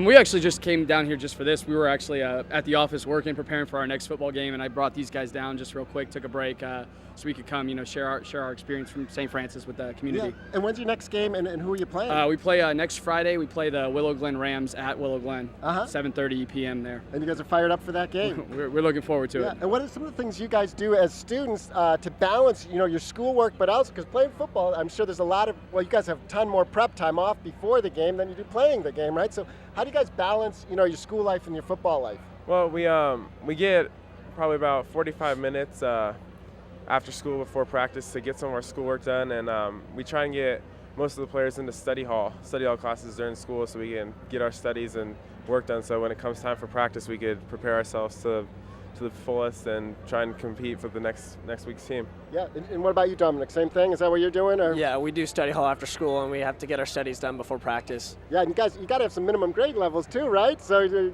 we have to have 2.0 in order to play during the season. Yep. Good. Well, I hope you guys have better than 2.0. We'll see how that goes. So, Nick, just tell me one thing. When you're coaching young men like these, what are some things you want them to take away outside of football from having experienced football at St. Francis with you? What are you hoping for these guys as they grow into adult men? Right. Well, I think one of the things is just learning how to be a member of a team, how to work with other people, how to compete appropriately, how to follow the game and have good sportsmanship.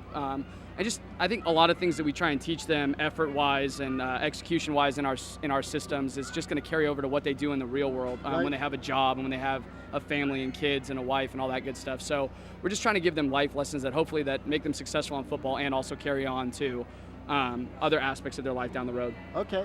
And Mike, let me just ask you a question. What's been your favorite football experience? Do you have any one memory that stands out more than any of the others or no?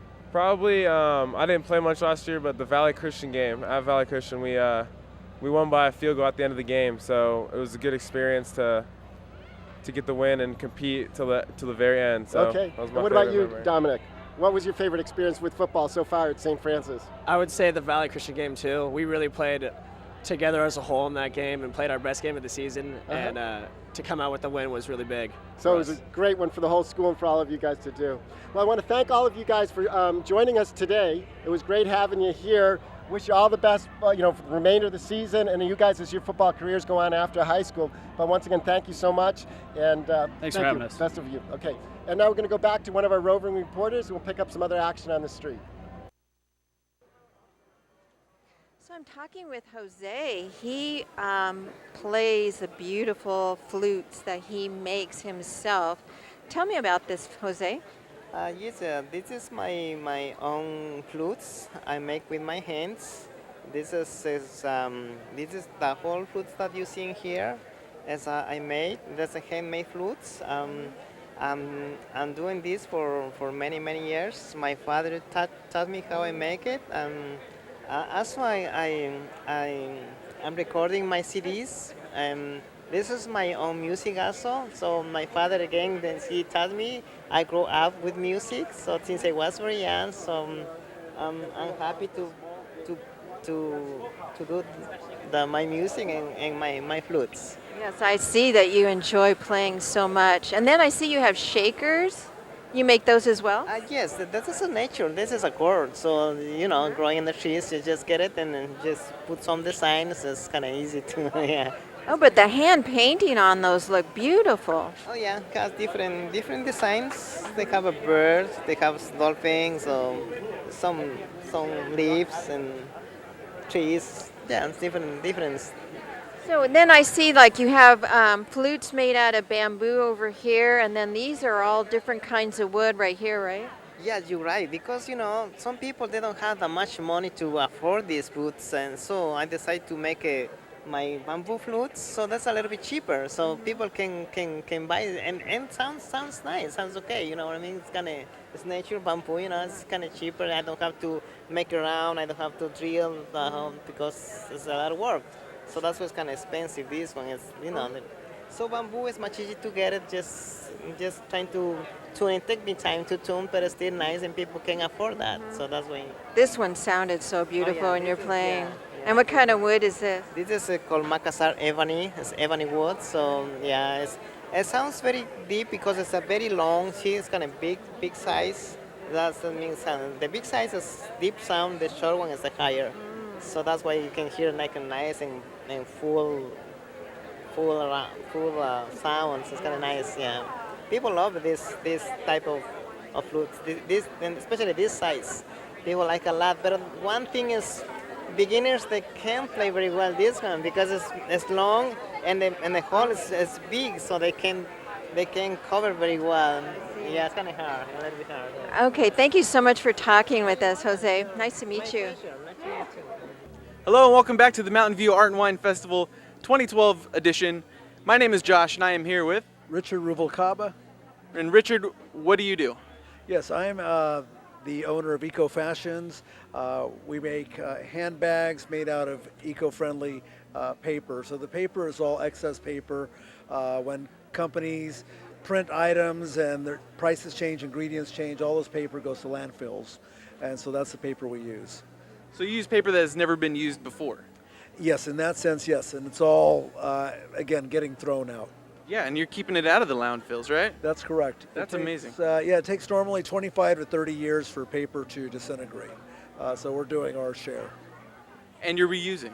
Exactly. I love this idea of just reusing and not getting some new materials, just use some materials that are going to be thrown away. Exactly. So tell me, where do you get a lot of this material from? So we actually work directly with companies, either candy companies, printing companies. There are also middle agents, if you will, that also grab some of this paper, and we work with them as well. I see you got different colors and stuff. Do you use any paints or anything like that? No, we don't. So it's all actually the printed paper itself. One of the companies that we work with also to promote them, it's San Francisco Magazine Company. We work with them. They give us all their outdated magazines, 7x7 also, so we work with them too. This is some really fascinating stuff. So tell me a little bit more about the fashions, and you do mainly purses and handbags? Yes, purses, handbags, what wallets, else is there? wallets, candy baskets as well, placemats. So those are primarily the items. Perfect. Okay. Well, thank you very much. All right. It's great meeting you. Thank you. All right. Nice meeting you too. Take care. Back to you guys.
have Alicia Crank of KMVT Board Chair. Welcome. Hi. What does this festival mean to KMVT and the community? Oh my gosh, I don't even know really where to begin with that. It's a lot. It's the fact that one, KMVT is a community partner with the city and the chamber as well. The fact that the station comes down and is here the entire weekend and videos certain aspects of the festival and doing stuff like this is really important. And then again, just a partnership with the chamber, being able to do programming that can be given back to the community in so many different ways is important to us. And talk a little bit about your involvement with planning this event. Okay, so I work for the chamber in the capacity as the Director of Leadership Mountain View, which is the nonprofit arm of the chamber. So we specifically have 3 non-alcoholic booths here at the chamber. So we sell water and soda and different things like that. And that's a big fundraiser for the program to help underwrite scholarships to send people through the program. So I have that aspect of it, and then as well, I help with maintaining the culture of the festival throughout the weekend, making sure there's no troublemakers or anything like that. Yeah. So I mean, it's a lot of different things going on, but it's a lot of fun. So Alicia, you and I have worked on another project together in the past, and you live in Mountain View. I do. And tell me just, what do you love about Mountain View the most? And then secondly, about the Art and Wine Festival. I mean, what do you love about living here and working here? Well, I grew up in a big city. I grew up in Detroit, Michigan, and I moved out here when I was 21. And what I think I love about Mountain View is that it's a big little city. There's a lot of companies here. I don't really need to leave the Mountain View vicinity to do the majority of my shopping and entertainment. So that's why I live here. That's why I work here. I get all those perks, and I can drive to the snow and come back if I need to. Absolutely. I'd like to add as well, I live in San Francisco, and I haven't seen a day like this since I've lived there. So that's pretty impressive. I actually like Mountain View as well. So come on now, come move here. Let me ask a little bit about KMVT. How important is KMVT to the community? I think in a sense, there's a lot of different ways it's important. I know one of the things that we're doing right now is that we're actually looking to build our board of directors. I've been on the board since 2007. I've been the board chair now for the 2nd year. And we really rely on community members to be a part of our board. So whether it's a financial background like I had coming in, someone who's a community volunteer, someone who's in business, we really want the community as a whole to be the voice of the station and to help it, grow, sustain, and move along. So it's as important as the people that we can bring in as volunteers and board members. Yeah. And so just share with us too, because you're familiar with the station as well. What about if somebody wants to learn about the TV station or wants to do their own TV show or sit over here on the mic next year and do this or something? What are your thoughts on that or your suggestions to anybody interested in participating? We have an open door policy. When the doors are open, come walk on in. You can talk to Christina, who's our front of the house person, if you will. She can tell you all about the different classes and programs that you can do. And it really does start with taking a production class or volunteering on one of the other volunteer or community member shows, and you can kind of decide what you want to do from there. I know we have at least 1 or 2 board members right now. That's how they became associated with the station, is coming in and learning and volunteering. What are some of the, I suppose, things that the community can look forward to from KMVT in the coming weeks, months, years? We have we've been doing a campaign drive right now to raise money to help our station go from analog to digital. And since we brought on Shelly Wolf a year ago, she's been really instrumental in helping us make that transition. So you'll see a lot more digital programming. We're going to serve more communities. We're in Los Altos and Cupertino right now. We just started working with Foster City. So you can also see that expansion of areas and services being done there. And then eventually when we're a completely digital station, we'll be able to see more kind of remote programming from the station where you can continue to see us recording the sports programming and everything. So there's a lot coming up and we really want people to be a part of it. And if people wanted to learn, what is the website address? Could you tell us that just while we've got you here? It's www.kmvt.org. KMVT15.org. So you should check it out Yes. and get involved because, I mean, as Timothy and I both know from our experience, KMVT is a fantastic community TV station and it has so much to offer and you can learn so much. And if I can add one more quick thing, Sure. because it's election season too, the station has been letting those running for different offices in the community to come and do a video segment per se that'll run on the station and on the web channel as well.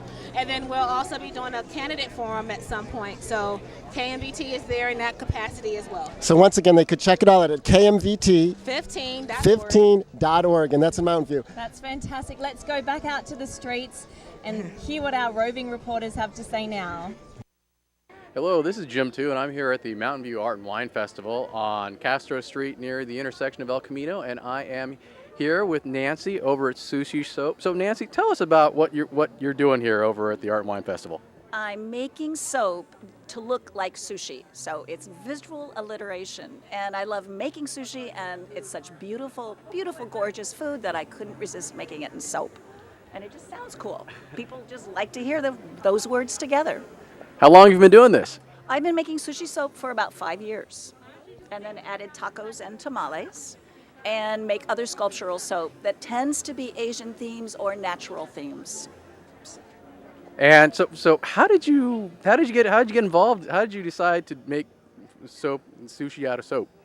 Well, my background is ceramics and sculpture, and it all started with my son's hand, which is a visual pun. It's hand soap. And from that point, I realized that I could cast soap. So I could use it as a sculptural material, and I could make sculptures that have fragrance added. So it's a sculpture with fragrance, and that makes it a unique kind of way of approaching art. So then does the fragrance of your soaps match the food that you make it out of? Well, I've kind of skirted around that issue. My food soap is scent-free, except my lemons. So my lemons are scented like a Myers lemon, but the tacos, tamales, and the sushi are fragrance-free. Everything else has a fragrance, but not the food. And so when people come by here at the Art and Wine Festival, what type of reaction do they get? They actually really enjoy it. They think it's kind of very unusual and unique, and they all love to say sushi soap. So. All right. Do you have a website? I do. It's called nancyfunkceramics.com. All right. That's great. All right, and we'd like to thank Nancy. Thank you for coming down for letting us talk to you at the Mountain View Art and Wine Festival. And back to you. It's my pleasure. You're welcome. Hello again. I am Christiana State, and we're in downtown Mountain View on Castro Street at the Arts and Wine Festival. I'm here to talk to Paul Joachim about his art. Hello. Hi. So tell us about your beautiful, amazing art that you have here on display. It's called Fractal Math Art. It's basically all Ultrafractal, a software company that has about 60 different mathematicians creating formulas and parameters. And they basically just create these expressions and try to create art from the math. So they write the calculations and they display the calculations on a monitor, and then how do you transpose it to canvas or other medium that you have here? Right. You can edit the formulas that they have. They can you can create your own formulas, but generally after you're satisfied with an image, you'll render it to a matte, like a matte painting, and then just send it to have it put on canvas like you would a photograph. What other medium are you using here? I have some on canvas, some on board or wood, plywood, and one on metal. Wow, this is really pretty, very colorful. Is this also a fractal? Could this be considered a fractal as well here? Right. Right here. Is this, it's really beautiful. It's beautiful, abstract, almost like an abstract painting, but is this considered a fractal? Okay, what we have here is 3 different formulas, so I'm putting layer over layer, and it's difficult to see. This would be one of the layers. This stuff is a certain kind of a fractal pattern or a mathematical pattern, and then the almost 3D-ness, looks like water or something, would be a third layer. I see. I definitely see all the different layers underneath. Thank you so much for your time today. It's been a pleasure to talk to you. And back to you. 3, 2, 1. Thank you very much. Thank you very much. Appreciate it. This is gorgeous. Thank you so much. Very nice to meet you. I love the one in the back too.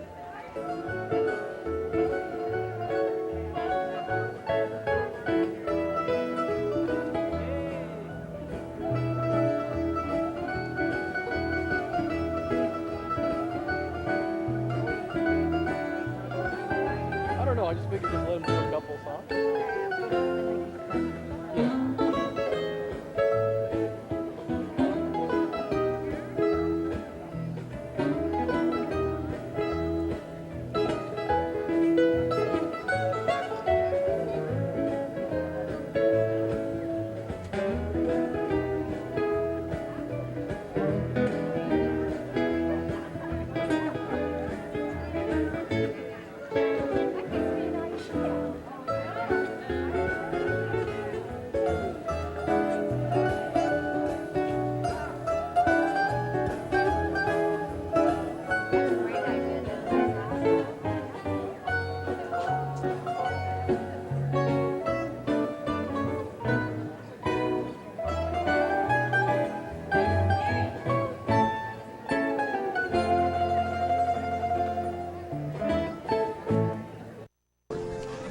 Hello and welcome to the Mountain View 41st Annual Art and Wine Festival. My name's Tim Millar.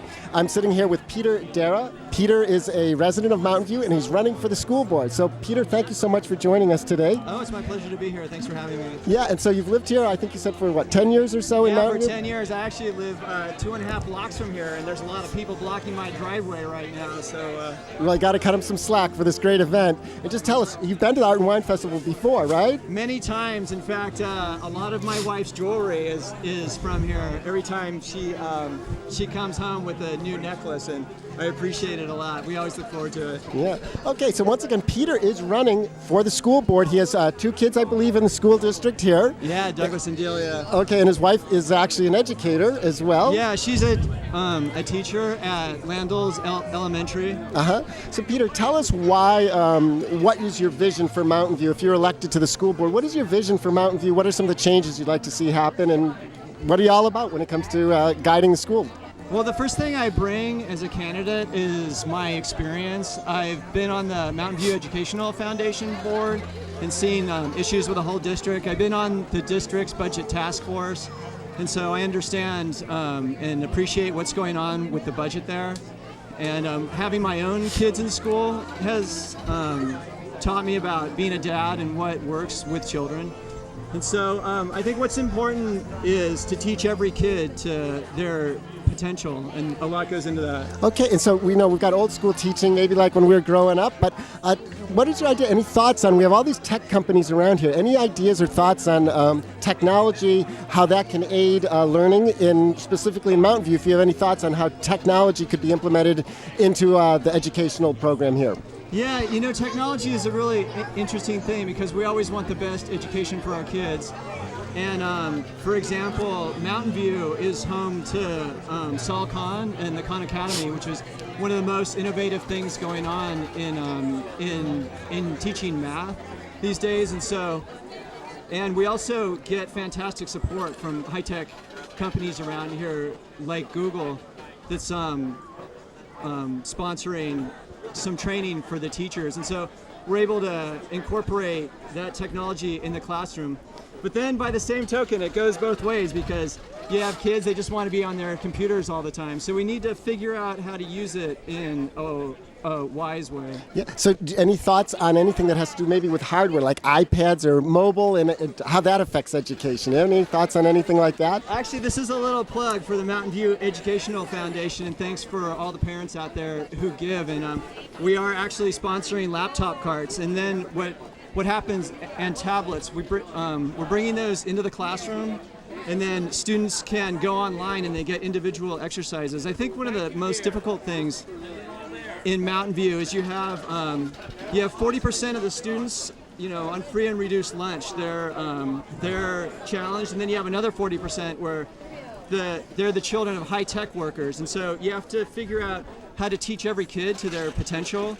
And tablets and technology, you can design a math curriculum specifically for a kid, so they are always challenged with what they can do.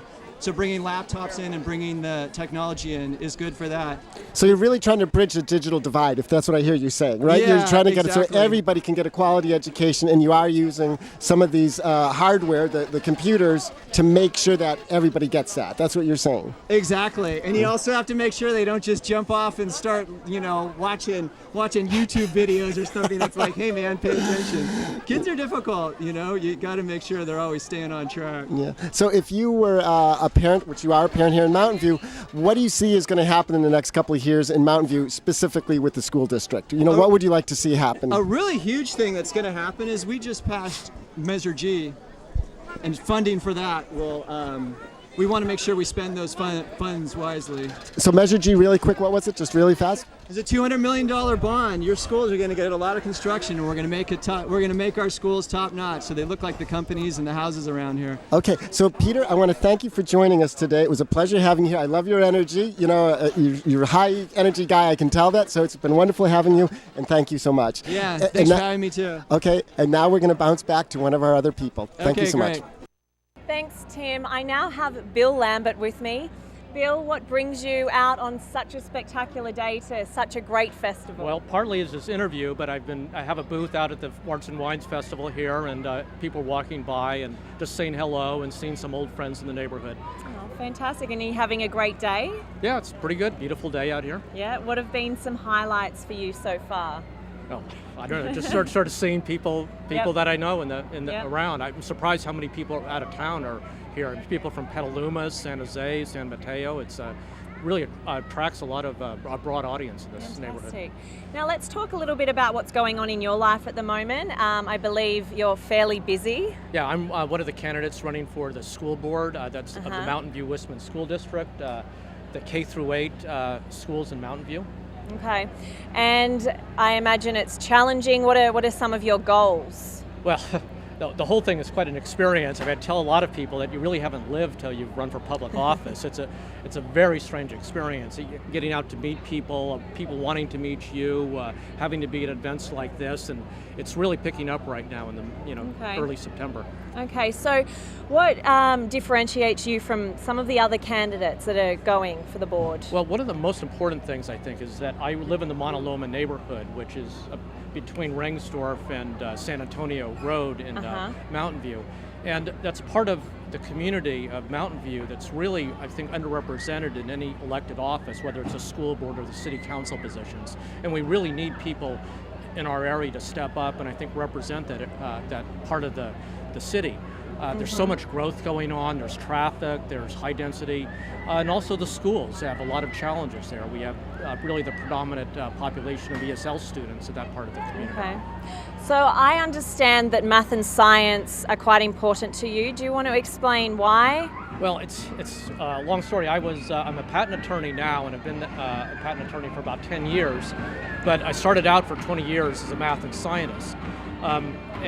So it's part of who I am, is really being a scientist. I believe the time when I was in second grade, when I really got attracted to science and said, boy, this is what I want to do the rest of my life. Yeah. And as following up on that, I've taught for about the last 5 years advanced math and science programs in the 4th and 5th graders at Mauna Loma, and also doing science enrichment programs. And that's been a really, really rewarding experience. Okay. And talk a little bit more about some changes that you'd like to see. Well, I think that, first of all, I think that President of the School Board, the superintendent have done remarkable things with the school district. Both elementary, we have schools, we have excellent high schools in the area, and even the community college. And what I'd like to see, even though we've done great so far, I'd like to bring it up to another step. And I'd like to see really Mountain View K through 8 education be a world-class educational system that people from all over the world really come and say, like they do for our industries, come and say what a great place this is and what accomplishments we made in our city. And how do you think that they go about achieving that? Well, I think first of all, we need to get much more parent involvement and community involvement in our schools. I think that's something we can do. I think the K through 8 needs to become, the school districts all in general need to be much more integrated with the city council. Absolutely, yeah.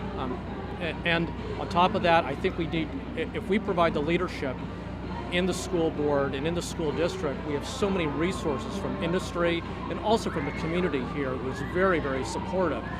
We can draw those in, but I think it's very important that we provide that leadership and then people will follow. So besides Mountain View schools, what other part of the community are you involved in?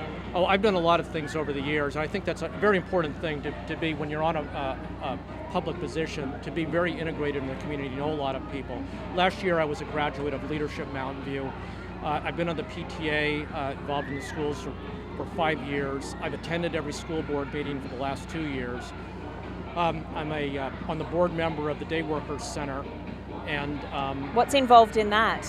Well, we're helping right now. We have a work program to help the families, the parents, find jobs in the city so that they don't have to move out of the area, so the kids can stay here and benefit from a tremendous education. That's fantastic. Well, thank you so much for your time. Okay, that went fast. Yes, and I wish you the very best of luck. Thank you very much. Thank Bye-bye. you. And then I'll wrap it up, but you don't have to stop. Hello. I'm here with Steve Nelson, candidate for the Mountain View Chamber of Mountain View School District.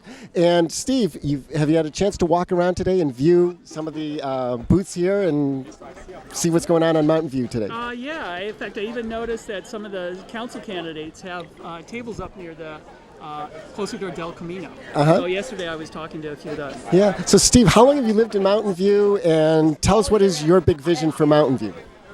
Well, I've lived in Mountain View for almost 25 years now, and I assume you mean what's my vision for the school district in particular? Or the city. You can, if you have any visions for the city too, but it's the school district. I think our city council has done a great job over the 25 years I've lived here.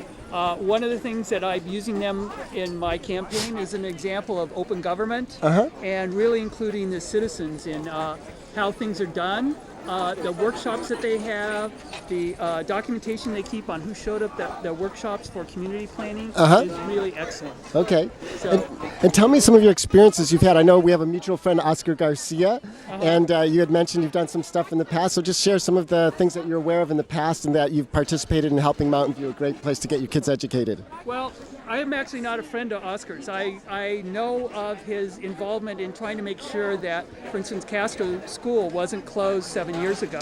Okay. And what was the rest of your? No. And so I really support that. There was an issue with Oscar and one of our council people who was saying, the issue of closing schools or having neighborhood schools is really a citywide issue. It isn't just a matter of school board dollars and cents. And I really support that idea that we have to involve the whole community in deciding about things about the schools. Okay, and so and that's what part of my vision? Okay, and so what's your background that makes you somebody that people should consider having working with the school district? Well, one of the things in particular in this school district, I'm the only guy who has taught in every elementary and middle school in this district. I've been a substitute teacher for the last 5 years. So I know what's happening on the ground level at all our middle and elementary schools. That's something that's unique. Also, I'm the only candidate who was teaching school over 30 years ago. Okay. I was a science teacher in the Peace Corps in Africa. Oh my goodness. And I'm also the only one, I bet, who has publicly challenged a superintendent on having great community input. I started that when I was a high school senior. Okay. And so what, if you get elected, when you take office, what are the first couple things that you would like to tackle, the changes you'd like to see happen as soon as possible?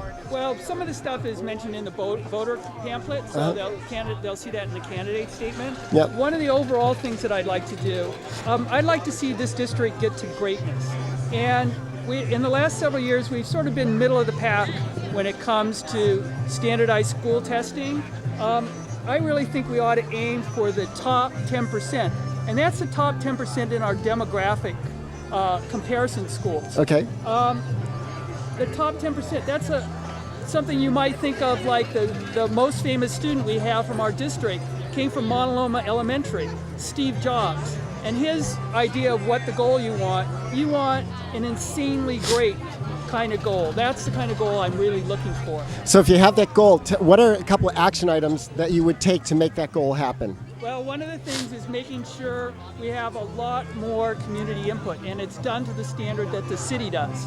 I think this district, once it got combined with the Wisman district, hasn't done nearly as good a job in the last 8 to 10 years as the city council has done.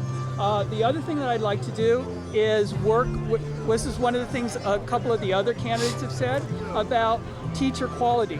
And one of the important things to remember about teacher quality, what's a quality kindergarten or first grade teacher isn't exactly the same as what a quality middle school teacher is. They're different skill sets. And so we have to make sure we work with the teachers union in helping evaluate that.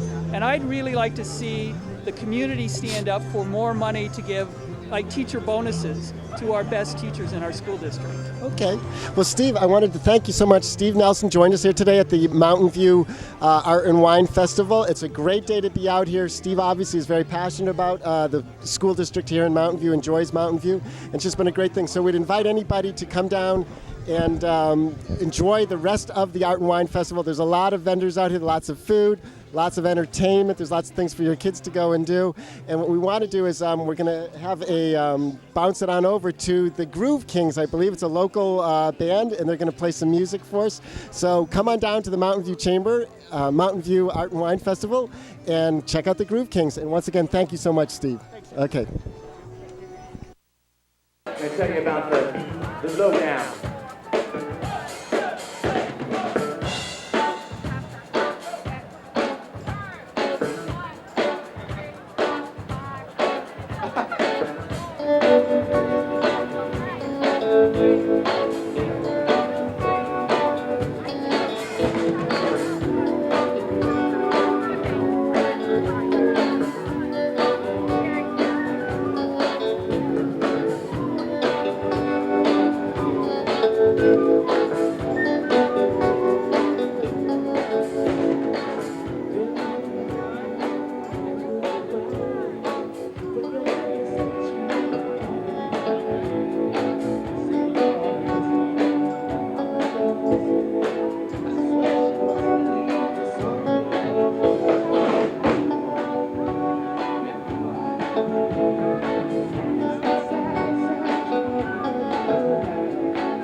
everyone. And I'd like to introduce you to Alex Lowe.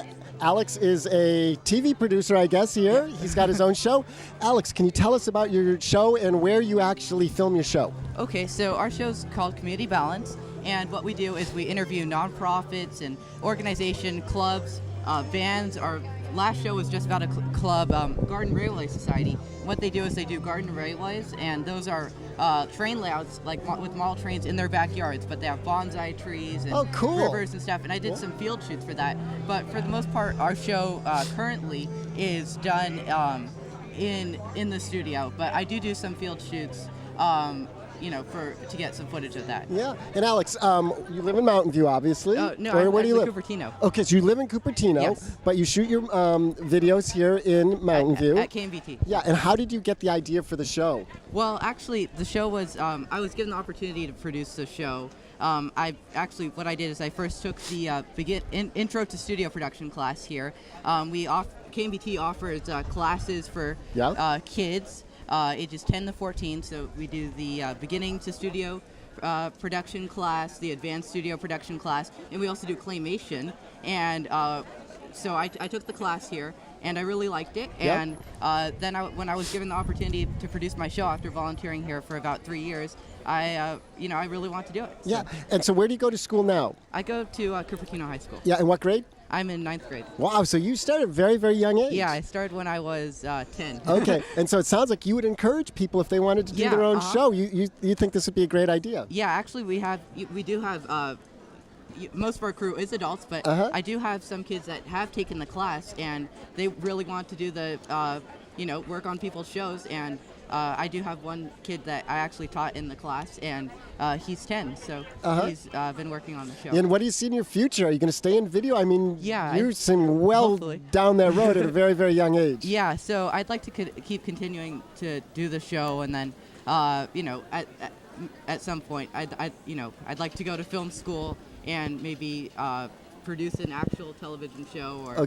work in television productions. Okay, and so how many shows have you done so far? I think I've done 13 or 14. 13 or 14 of them, yeah? Of shows that I've produced, but shows that I've crewed on, I don't know how many. I've done quite a few. Yeah, so you really, really enjoy this, though, then. Okay. And do you have any other ideas for any other shows that you might want to do? I'd kind of like to do a show that's just about clubs. There's a lot of interesting clubs out there, and I think that would make a good show. So, for example, which kind of clubs do you think, maybe? Well, there's organizations like the Garden Railway Society. There are clubs that are, do just specific stuff like Garden Railway did. There's clubs that are dedicated to costuming. Clubs that are doing, miniature cars. So those are all sorts of, there's more than enough clubs to do shows on. Yeah. And what do your friends think about you and your TV the career? It's pretty cool, yeah. One of my friends actually took told him that he should take the class. He took the class, and now he's on my crew. Yep. And my other friends, some of them watch it. And have you been able to use any of this TV experience with any of your projects at school? Have you bridged that between the two, or no? Not really. Actually, our KMVT does the local sports coverage, right? And we do some games at Cupertino High, so I help crew those games. Yeah, so you enjoy doing that then, obviously, as well. Yeah, I like to see my friends play. Okay, and if you could do any one thing with all of this expertise you have right now, and you had people who wanted to create a new idea for something to do, how would you help them? How can you take your experience and help others get down this road? Well, there is some advice that I would give to new producers about getting crew, how to get a guest. There's little tips and tricks that you get from doing a couple shows, and what type of stuff you should tell your crew and how you do that. But really, the advice I would give is take the class, see if you like it, and after that, do a couple shows, volunteer, and then at that point, if you're interested in producing, take the producer's class, and they'll teach you how to do it, and you can get advice from other producers who you've crewed with. Right? Okay. And this way, you get that experience. Okay. Well, Alex, I just want to thank you so much. Thank you so much. I really enjoyed chatting with you, and now we're going to have a public service announcement.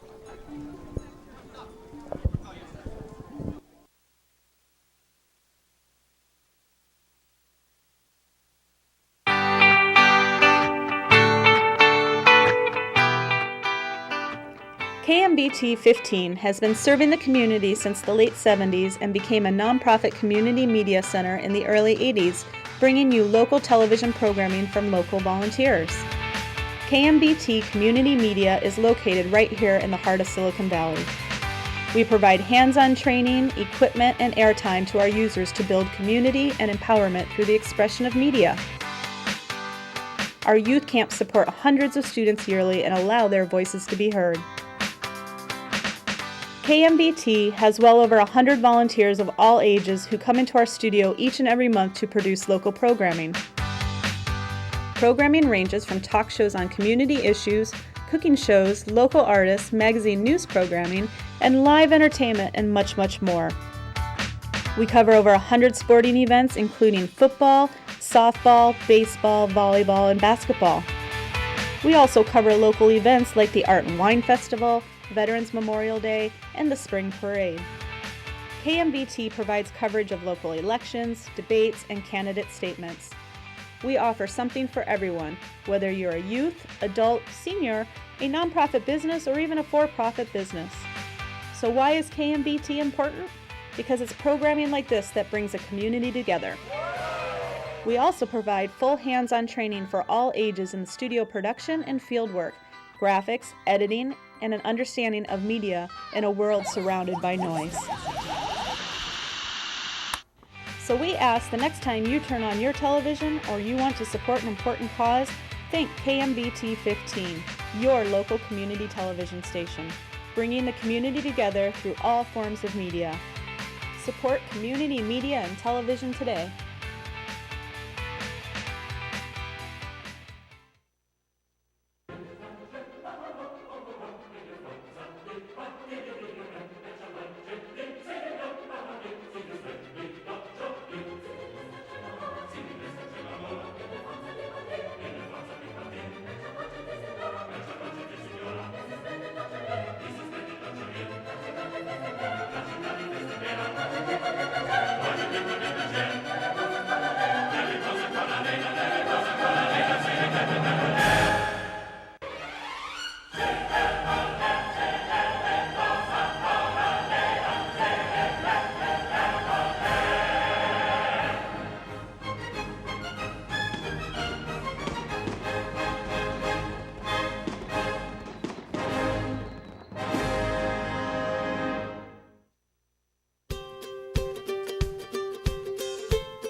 Sign up today.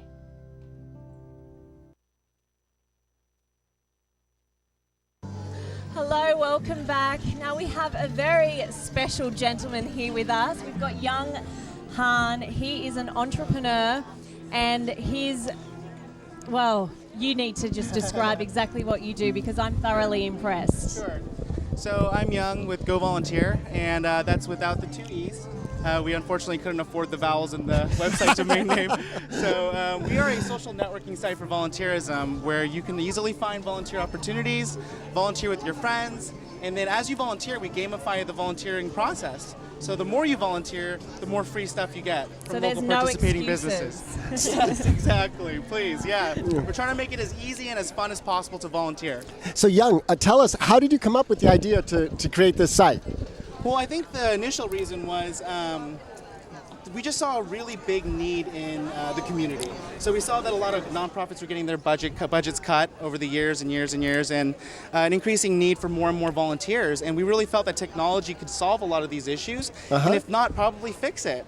And secondly, we're also avid volunteers ourselves, so we volunteer a ton, and we just wanted to find an easier way and more engaging way to do this. So we thought we might as well create our own system and app for it. So is this a full-time job for you now, running this? It is. It's a real business, and It you is. seem so incredibly passionate about what you're doing. And so, happy, too. Yeah. Volunteering is a very happy business for sure, yeah. And talk a little bit about how, where do you see this going in the next year to 5 years? Yeah, so for the next 6 months to a year, we'll be focusing more on the Bay Area. We really want to make sure that the Bay Area is taken care of and we feel good in our home base, because this is where we're from, this is where we all grew up in. And then after 6 months, when we have all the features vetted out and we feel good about our system and we can expand it, we're definitely going to take it nationally and try to increase volunteerism all across our country. Well, Young, that's fantastic. Thank you so much for your time. You guys need to check it out. Take a look.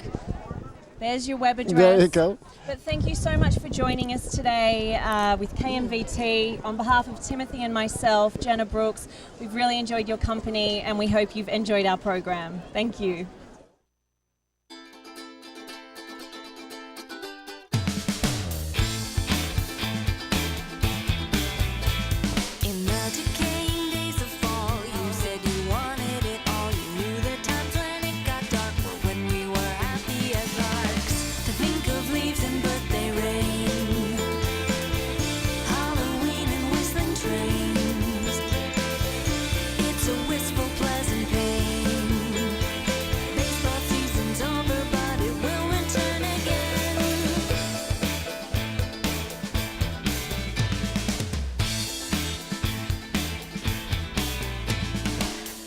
You